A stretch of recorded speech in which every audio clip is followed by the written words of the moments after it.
হ্যাঁ guys, welcome back to my new blog. তো আজকে আমরা যেতে চলেছি বনলতা এবং গাড়ি শোরুম, যেখান থেকে বাইকটা নিয়েছিলাম। তো আজকে আমরা পেট্রোল পাম্পে ঘুরতে ঘুরতে পৌঁছে গেলাম। পৌঁছে গিয়ে তেল ভরতে গিয়েছে রাজীব, বাবু আর আমি এখানে দাঁড়িয়ে আছি। সাথে আছে সামিন বলে একটা ভাই।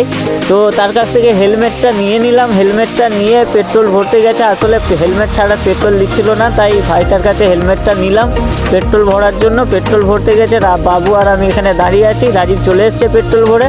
তো আমরা এখন রওনা হব গাড়ি শোরুমের দিকে। তো এখন গাড়ি শোরুমে যাব। বাবু ড্রাইভিংটা নিয়ে নিল, রাজীব বসে পড়েছে, আমি তার পিছনে বসেছি। এখন চলে এসেছি গাড়ি শোরুমে, কুম্ভস্থল জয়পুর। তো আমরা এখন এখান থেকে যাব বনলতা। তো এখন গাড়ির প্রসেসিংগুলো যেগুলো বাকি রয়েছে কাজ করতে, ইন্স্যুরেন্স পেপার এবং ব্যাঙ্ক অ্যাকাউন্ট লিঙ্ক করা, তো সেগুলো হয়ে গেলেই আমরা চলে যাব। তো বাবু এখানে বসে পড়েছে। তো বাবু বসে এখন ফিঙ্গার দিচ্ছে। তো ওর ফিঙ্গারটা হয়ে গেলেই আমরা এখান থেকে রওনা হব। এই যে এই বাইকটা নিয়েছিলাম, লিভো, হোন্ডার লিভো।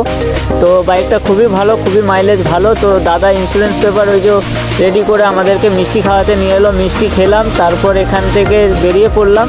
কোথায় যাওয়ার জন্য? না, বনলতা যাওয়ার জন্য। বনলতা যাচ্ছি। তো তোমরা ভিডিওটায় থাকো, আশা করছি ভালো লাগবে। চলো তাহলে বনলতা যাওয়া যাক। তো বনলতায় পৌঁছে গিয়েছি ঘুরতে ঘুরতে। বনলতায় এসে দেখি অনেক সুন্দর সুন্দর ফুল আর গোলাপ সেরকম হয়েছে।